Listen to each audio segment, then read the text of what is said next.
Est-ce que vous êtes dans la joie ce matin? Amen. Amen. Amen. La Bible nous dit que dans sa présence, il y a toujours de la joie. Et je me réjouis encore au milieu de vous parce que nous avons un Dieu qui est puissant, un Dieu qui nous a sauvés et un Dieu qui nous a donné la victoire. Amen. Amen. Et c'est dans cette victoire que nous voulons marcher ce matin. C'est dans cette victoire que nous voulons progresser. Amen. Amen. Nous avons vu ensemble vendredi ce que la colère peut engendrer dans la vie d'un homme, dans la vie d'une femme. Nous avons vu combien la colère veut venir dans la vie des êtres humains pour nous détourner de Dieu. Amen. Amen. Mais le Seigneur nous a donné une parole de recommandation par l'apôtre Paul dans la parole qui nous dit: ne te couche pas sur ta colère. Ne laisse pas le soleil se coucher sur ta colère. Parce que quand tu laisses le soleil se coucher sur ta colère, alors le diable a un droit de te détruire. Amen. Amen. Il y a une réalité. Quand nous laissons la colère nous dominer, alors nous nous éloignons de Dieu, nous nous refroidissons. Et nous voyons que les promesses, toutes les choses que Dieu nous a données, on dirait qu'elles sont loin. Ça, c'est le fruit de la colère. Le fruit de la colère nous fait voir les promesses de Dieu, mais nous les fait voir de loin. Au lieu de pouvoir bénéficier de ces fruits pleinement, nous les voyons loin. Et nous avons l'impression que les promesses de Dieu sont loin. Alors aujourd'hui, nous ne voulons pas les voir loin, mais nous voulons les voir de près. Amen. Amen.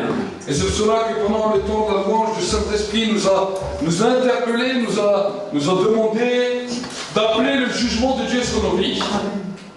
C'est peut-être une folie, il dira, mais le pasteur il est fou, d'habitude on appelle l'amour de Dieu, on appelle la grâce de Dieu. Mais aujourd'hui, il nous demande d'appeler le jugement de Dieu sur nos vies. J'aimerais vous dire que la Bible nous dit, par ces jugements, le Seigneur nous corrige afin que nous ne soyons pas condamnés avec le monde. Amen. Amen. Et nous avons besoin dans nos vies, mon frère, ma soeur, de chaque jour appeler un jugement de Dieu sur nos vies. Amen. Si tu as marché bien avec Dieu, tu n'as pas à avoir peur de son jugement. Parce que son jugement pour toi sera bénéfique. Amen. Amen. Par contre, c'est vrai que si tu ne marches pas droit avec Dieu et que tu appelles le jugement de Dieu sur ta vie, il est clair que le jugement va amener un redressement sur ta vie. Et le redressement sur la vie d'un homme, d'une femme est aussi bon. Amen. Amen. Je crois fermement que le redressement de Dieu est bon pour les croyants. Le redressement de Dieu est bon pour ma vie et je suis persuadé qu'il est bon aussi pour ta vie. Amen. Amen. Pour que l'homme ne puisse pas faire ce qui lui semble bon. Nous sommes dans un monde où l'être humain veut faire ce qui lui semble bon. Il ne veut pas de loi. Il ne veut pas que Dieu le régisse. Il ne veut pas que Dieu le conduise.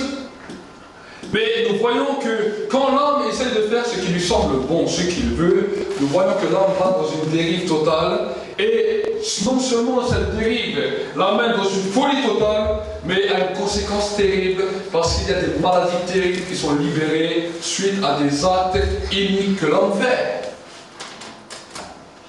Souvent, nous entendons, que ce soit dans les médias, que ce soit dans nos radios, le sida a encore touché. Nous entendons des maladies terribles dans lesquelles les docteurs même ne trouvent pas de remède. Mais j'aimerais vous dire que ce genre de maladie est là seulement due au péché. Et quand nous entendons les docteurs qui parlent de ça, les docteurs sont clairs et nets. Ils disent que ce genre de maladie s'attrape par des relations sexuelles qui sont faites à gauche et à droite. Pourquoi? Parce que dans le cadre que Dieu a voulu faire, il a créé l'ordre sexuel dans le mariage, avec un homme et une femme. Et tout ce qui va aller contrer cette règle amène malheureusement des problèmes et des maladies. On entend parler de sida, on entend parler d'hépatite, on entend parler de plein de maladies terribles qui détruisent l'être humain. Et quand nous voyons à travers la lueur de la parole de Dieu, nous voyons que ce sont des conséquences des péchés parce que l'homme a voulu vivre comme il a voulu. Dieu laisse la liberté à chaque être humain, oui. Mais cette liberté, des fois, peut nous détruire. Alors, nous avons besoin de vivre une réelle liberté. Et cette liberté, elle se trouve en Dieu, avec les règles que lui a fait. Amen. Et par ses jugements, le Seigneur nous corrige. Amen. Amen. Combien de vous aimez être corrigés par le Seigneur? Amen. Est-ce que vous aimez être corrigés par le Seigneur? Moi, j'apprécie d'être corrigé par le Seigneur. Parce que je vois que quand le Seigneur me corrige, il me remet à ma place. Vous savez, souvent, je vois ça avec mes enfants. Les enfants, des fois, quand ils manquent des corrections, ils deviennent nerveux. Et ils commencent à faire tout et n'importe quoi. Et à un moment donné, quand je dois intervenir, il y a quelque chose au début, la correction ne leur fait pas plaisir. Mais il y a une chose que chaque fois j'ai remarqué, après la correction, ils deviennent tout comme des agneaux, et tout d'un coup, ils sont dans le niveau de la place. Et quand je vois cela, je dis, eh bien mon Dieu est pareil. Souvent, je dois être comme peut-être mes enfants, déplacés, mais Dieu doit me ramener chaque fois à ma place, et il nous ramène à notre place par la correction. Amen. Amen. Nous ne voulons pas voir seulement, oh, un Dieu bonbon, un Dieu qui est bon, et un Dieu avec qui on peut faire tout ce qu'on veut. On a un Dieu avec qui on doit du respect, et dans lequel, si nous ne marchons pas droit, il a le droit de nous remettre en place. Amen. Souvent, les gens, quand ils se convertissent et donnent la vie à Jésus, disent, ah, on a reçu un Dieu bon, et on a trouvé un Père, oui, un Père qui pourvoit peut-être à nos besoins, un Père qui pourvoit à nos finances, mais un Père qui n'a pas le droit de nous corriger. Ça, c'est ce que le monde essaie de nous dire. Regardez le résultat que ça donne une délinquance terrible. Les jeunes adolescents sont plus turbulents qu'il y a 40 ans ou 50 ans, quand ils ont le droit à une bonne correction. Pourquoi? Parce que l'être humain refuse une correction, alors ça amène un dérèglement total. Et je veux vous dire, cela, vous savez pourquoi ça a commencé dans nos nations? Parce que, premièrement, c'est les chrétiens qui ne voulaient plus de la correction de Dieu. Les chrétiens voulaient simplement d'un Dieu bon, d'un Dieu qui donne toutes les bénédictions, avec qui on peut faire ce qu'on veut. La preuve, souvent je vois à travers l'exercice du ministère, des hommes, des femmes qui marchent avec Dieu, et quand Dieu les arrête ou Dieu les reprend sur quelque chose, ils laissent la foi, ils laissent Dieu tomber. Et Dieu, ah non, moi d'un Dieu comme ça, je ne voulais pas. Mais quand nous donnons nos vies à Dieu, nous avons reçu un Père. Et un Père a le droit d'avoir une éducation sur nos vies. Amen. Amen. Le Dieu que nous avons, bien sûr il va nous aimer, bien sûr il va prendre soin de nous, il va nous donner ce dont nous avons besoin. Mais il a un droit de correction sur nos vies. Amen. Amen. Il a un droit d'éducation. Ça, c'est la distribution, ça s'appelle disciple. À l'époque, on ne s'appelait pas chrétien. C'est en Antioche la première fois qu'ils ont été appelés chrétiens. Mais Jésus n'a pas appelé les gens qui marchent avec lui chrétiens, il les a appelés disciples. Pourquoi il les a appelés disciples? Parce que disciple est bien plus fort que le mot chrétien. Disciple amène une discipline. Dans le mot disciple, il y a le mot règle. Dans le mot règle, dans le mot disciple, il y a également le mot service. Un disciple est pareil qu'un esclave. C'est quelqu'un qui est là pour servir. Amen. Amen. C'est pour cela que l'apôtre Paul, à un moment, dira, je suis esclave de Christ. Esclave, mais nous avons la chance d'être des bons esclaves. Amen. Nous ne sommes pas des esclaves qui sont détruits, mais nous sommes des esclaves qui avons un bon maître. Amen. Vous savez, dans certains temps, il y avait certains maîtres qui étaient tellement bons avec leurs esclaves que n'importe qui aurait tout fait pour être esclave. Parce que s'il était libre, il avait moins que s'il était esclave d'un bon maître. Souvent, nous avons la mauvaise image de l'esclave, de celui qui est tout le temps battu, celui qui est tout le temps fouetté. Mais ce n'est pas simplement ça. Il y avait des super bons maîtres dans lesquels être esclave d'un tel maître était un honneur. Parce qu'on avait le droit de tout. Même la reine de Saba, la Bible nous dit, quand elle est venue voir Salomon, elle a dit, mais qui doit être agréable d'être un de tes serviteurs ou d'être un de tes esclaves? Parce qu'ils sont mieux habillés que certains rois, que certains princes. Ils sont mieux, ils sont dans une meilleure position que certains qui se croient libres. Amen. Et nous sommes esclaves du roi des rois et du Seigneur des seigneurs. Amen. Aujourd'hui, nous sommes dans un pays qu'on appelle libre, mais je vois plus des gens qui sont esclaves. Esclaves des dettes, esclaves du gouvernement, esclaves de tout ce qu'on veut essayer de leur imposer. Il n'y a qu'une réelle liberté, et cette liberté se trouve en Jésus. Amen. Mais dans cette liberté, il y a un ordre, il y a des choses dans lesquelles Dieu veut nous apprendre et Dieu veut nous corriger. Amen. Amen. Et la Bible nous dit qu'il est lent à la colère et qu'il est riche en bonté. Amen. Amen. Il est lent à la colère et riche en bonté. Dans sa correction, il nous ramène vers son sentier. Amen. Et vous savez, sa correction est bonne. Et aujourd'hui, ce matin, quand tu prends la Sainte Seine, la Bible nous dit, regarde ta vie, il y aura un temps où on va prier, dans lequel tu vas analyser ta vie, et dans lequel tu vas laisser Dieu te sonder et te juger. Amen. Souvent, nous arrivons facilement à juger les autres. Si tu vois qu'il y a un jugement contre les autres personnes, contre une autre personne dans ton cœur, alors dis Seigneur, je la pardonne. Maintenant, je juge ma propre vie. Amen. Je regarde ma propre vie. Je ne veux pas voir qui je dois juger, qui c'est qui m'a fait du mal. Seigneur, maintenant, je la pardonne. Maintenant, je regarde ma propre vie. Je veux que tu juges ma propre vie, mon propre cœur. Amen. Amen. Parce que si tu commences à dire, mais Seigneur, je vois telle personne qui m'a fait mal, le jugement dans lequel tu es en train de juger, Dieu va juger de la même manière. Amen. Amen. Mais si Dieu voit que dans cette personne qui t'a fait du mal, tu libères un pardon, le jugement de Dieu va être pour toi puissance de grâce et puissance de réconciliation entre toi et lui. Amen. Ça, c'est ça qui est important à savoir. Vous savez, souvent les gens ils ont peur d'appeler le jugement de Dieu. Mais c'est un tort qu'ils font. Parce que s'ils n'appellent jamais le jugement de Dieu sur leur vie, même si Dieu voulait les bénir, même si Dieu voulait les gracier, même si Dieu voulait faire quoi que ce soit, ils font appel et le retardent le jugement. Est-ce que vous essayez? C'est comme si quelqu'un qui doit passer en justice, et au lieu de passer en justice, il fait tout le temps appel. Qu'est-ce que ça veut dire il fait appel? C'est-à-dire qu'il met le jugement à plus tard, à une date antérieure. Et bon nombre de chrétiens ont peur d'appeler le jugement de Dieu sur leur vie. Donc au lieu de recevoir tous les bénéfices du jugement, ils les mettent à demain. Ils disent, ah Seigneur, aujourd'hui je vais un peu me préparer, hein.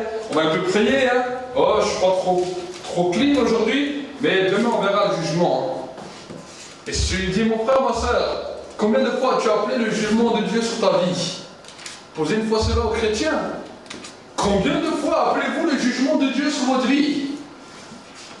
Je suis sûr que vous allez les voir tous changer de tête. Vous allez dire que ce frère, il est malade. Il nous demande d'appeler le jugement de Dieu sur notre vie. Pourquoi? Parce que l'être humain a une mauvaise perception du jugement. On a une mauvaise perception du jugement. Pour nous, quand on parle de jugement, on parle de condamnation. C'est ça là. Mais par rapport à Dieu, le jugement, ce n'est pas ça. Le jugement, la Bible nous dit quand nous prions, nous devons nous approcher avec assurance auprès du trône de la grâce. Auprès du tribunal de Dieu, dans lequel la Bible nous dit nous avons un super avocat. Nous avons un super avocat. Le Père est un juge, mais à côté de lui, il y a un bon avocat. Et la Bible nous dit que cet avocat s'appelle Jésus-Christ. Il plaidoie, il intercède en notre faveur. Mais c'est que Jésus ne plaidoie pas, Jésus ne plaidoie pas seulement pour qu'il n'y ait jamais de jugement. Quand un avocat parle, l'avocat attend qu'il y ait un jugement qui est rendu. Amen. Amen. L'avocat attend qu'un jugement est rendu. Et je veux vous dire que chaque jour dans nos vies, le Seigneur Jésus plaidoie en notre faveur pour qu'il y ait chaque jour un jugement sur nos vies. Amen. Amen. C'est pour cela que Jésus à un moment parle à ses disciples. Il a dit, vous demandez beaucoup, beaucoup, mais vous recevez très peu, parce que vous ne savez comment prier. Quand Jésus a dit que ton règne vienne, on ne parle pas de règne sans parler d'une justice, sans parler d'un jugement. Cherche premièrement le royaume du ciel et sa justice, et toutes les autres choses te seront données par-dessus tout. Si on parle de justice, il y a un jugement qui a dû être rendu. Amen. Tant que nous n'avons pas compris que le royaume du ciel marche avec des jugements, nous n'avons rien compris. Un jugement n'est pas simplement une condamnation, mais un jugement peut être un décret de paix, un décret de grâce. Il y a plusieurs décrets que Dieu a pour nous. Mais ces décrets se manifestent dans ces jugements sur nos vies. Amen. Amen. Amen. Alors, est-ce que vous êtes prêts, à partir de ce jour-là, à demander, à invoquer le jugement de Dieu sur votre vie? Est-ce que vous êtes prêts? Est-ce que vous êtes prêts à changer, à révolutionner vos mentalités, révolutionner vos pensées? J'aimerais vous dire, c'est vrai, s'il y a des choses qui sont corrigées dans vos vies, il est vrai que le jugement va les redresser. Mais ça ne sera pas pour votre destruction. Ça sera pour votre épanouissement avec Dieu. Amen. Amen. Si tu veux changer, si tu es prêt à changer, tu as besoin de ce jugement de Dieu sur ta vie. Amen. Amen. Sinon, si tu ne veux pas changer, ce n'est pas le jugement de Dieu. La Bible nous dit que ce n'est pas le jugement, mais c'est la colère qui peut venir. Si la colère vient, c'est pire qu'un jugement. Amen. Amen. Dans le jugement, il peut y avoir la grâce. Dans la colère, on ne peut plus rien faire. Si la colère, l'apôtre Paul nous dira aussi, il nous dira, si la colère de Dieu vient contre un homme, qui peut se mettre contre? Aucun homme ne peut se mettre contre la colère de Dieu. Aucun. Alors, disons Seigneur, je veux tes jugements dans ma vie. Je veux que tu me juges. Je veux que tu me corriges. Le psalmiste David disait, sonde mon cœur, sonde mon âme. Et si je marchais dans une mauvaise voie, alors révèle-moi. Que quand j'arriverai un jour devant toi, je n'ai pas à rougir. Je ne sois pas honteux de ma situation. Donc nous allons passer à ce temps maintenant de Sainte Seine, dans ce temps où nous allons prier pendant un instant et appeler sur nos vies vraiment le jugement de Dieu. Amen.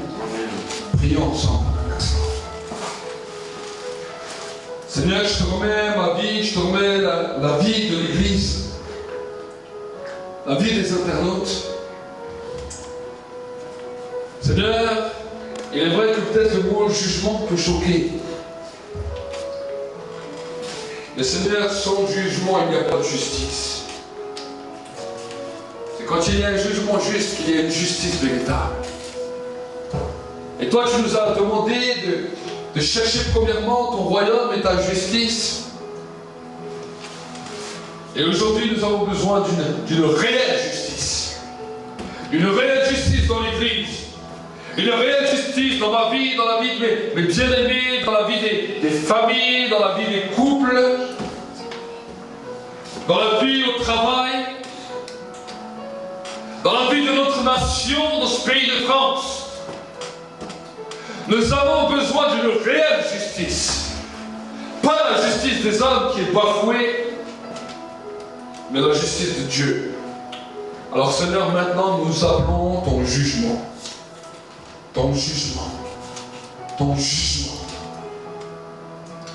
Que quelque chose soit bouleversé dans le cœur, dans les vies, là où nous ne marchons pas droit. Seigneur, que même ton jugement de correction nous amène afin que nous ne soyons pas condamnés, jugés avec le monde. Seigneur, nous voulons un changement. Un changement. Changement de cœur, changement de vie, changement d'attitude. Nous ne devons pas rester les mêmes. Parce que tu as dit dans ta parole, aucun homme, quand il entre dans ta présence, ne peut sortir de la même manière qu'il en est entré. Et je veux dire que ce matin, grande est ta fidélité. Grande est ta fidélité à notre égard. Grande est ta fidélité. C'est-à-dire, tu vois peut-être tous ceux qu'on avait en offense, tous ceux qu'on retenait dans nos cœurs. Maintenant, nous voulons aussi les libérer et les pardonner.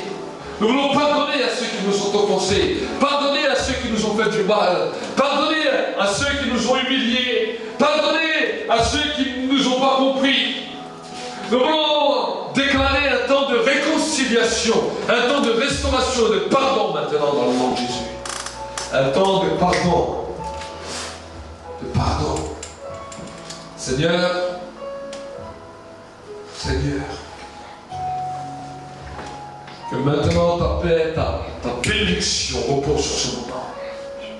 Et que quand nous prenons cette sainte scène, nous scellons une nouvelle alliance avec toi, dans laquelle tu donneras des jugements justes. Tu as dit dans ta parole, heureux ceux et celles qui ont faim et soif de justice, car ils vont être rassasiés. C'est aujourd'hui le jour de la justice. Aujourd'hui le jour du salut, Seigneur. Aujourd'hui, pendant ce temps de sainte scène, le temps de la justice divine. Je te bénis, Seigneur, je te rends grâce.